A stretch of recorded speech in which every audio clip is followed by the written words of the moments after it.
KSRTC കണ്ടക്ടറായി ജോലി ചെയ്യുന്ന സജീവിന്റെ കാമുകി മറ്റൊരാളുമായി വിവാഹം കഴിച്ചു പോയതോടെ അവന്റെ ജീവിതം ഒറ്റപ്പെട്ടതായി. അങ്ങനെ ഇരിക്കുമ്പോഴാണ് ബിജുമോൾ എന്ന പെൺകുട്ടിയെ സജീവൻ ആദ്യമായി ബസ്സിൽ വെച്ച് കണ്ടുമുട്ടുന്നത്. ബസ് മാറി കയറിയ അവൾ സജീവനുമായി വഴക്കായി. ബിജുമോൾ സജീവനെതിരെ കംപ്ലൈന്റ് നൽകുകയും ചെയ്യുന്നു. ആ സംഭവത്തിന് ശേഷം പലപ്പോഴും അവർ കണ്ടുമുട്ടാൻ തുടങ്ങി.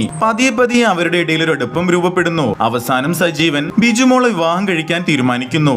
എന്നാൽ ഒരു നിബന്ധന ഉണ്ടായിരുന്നു. വിവാഹത്തിന് ശേഷം സജീവൻ അവളുടെ വീട്ടിൽ തന്നെ താമസിക്കണമെന്നത്. സജീവൻ അത് സമ്മതിക്കുകയും വിവാഹം നടക്കുകയും ചെയ്തു. എന്നാൽ വിവാഹശേഷം ബിജുമോളുടെ അമ്മയായ കുഞ്ഞുമോൾ വളരെയധികം കടുപ്പമുള്ള സ്വഭാവക്കാരിയായിരുന്നു. വീട്ടിലെ എല്ലാ കാര്യങ്ങളും അവളുടെ നിയന്ത്രണത്തിലായിരുന്നു. ചെറിയ കാര്യങ്ങൾ പോലും വലിയ വഴക്കുകളായി മാറി. ഇതിന്റെ ഇടയിലാണ് KSRTC ബസ്സും ലോറിയും കൂട്ടിയിടിച്ച് അപകടത്തിൽ സജീവന് ഗുരുതരമായി പരിക്കേൽക്കുകയും അവന്റെ 2 കിഡ്നി തകരാറിലാകുകയും ചെയ്തു. അവനെ രക്ഷിക്കാൻ ഒരേ ഒരു മാർഗം മാത്രമേ ഉണ്ടായിരുന്നുള്ളൂ, കിഡ്നി മാറ്റിവെക്കലായിരുന്നു. ആ സമയത്ത് സ്വന്തം കിഡ്നി നൽകാൻ തയ്യാറായത് ബിജുമോളായിരുന്നു. സർജറി വിജയകരമായി നടക്കുകയും സജീവന്റെ ജീവൻ തിരിച്ചു നേടുകയും ചെയ്തു. എന്നാൽ അതിനുശേഷം ഇടയ്ക്കിടെ വഴക്കുകളും തെറ്റിദ്ധാരണകളും തുടരുന്നു. ഒരു ദിവസം ഒരു ചെറിയ സംഭവത്തെ തെറ്റിദ്ധരിച്ച് ബിജുമോൾ എല്ലാവരുടെയും മുന്നിൽ വെച്ച് സജീവൻ അപമാനിക്കുകയും അവനെ അടിക്കുകയും ചെയ്തു. അതിനെ പ്രതികരിച്ച് സജീവൻ അവളെ തിരിച്ചടിച്ചു.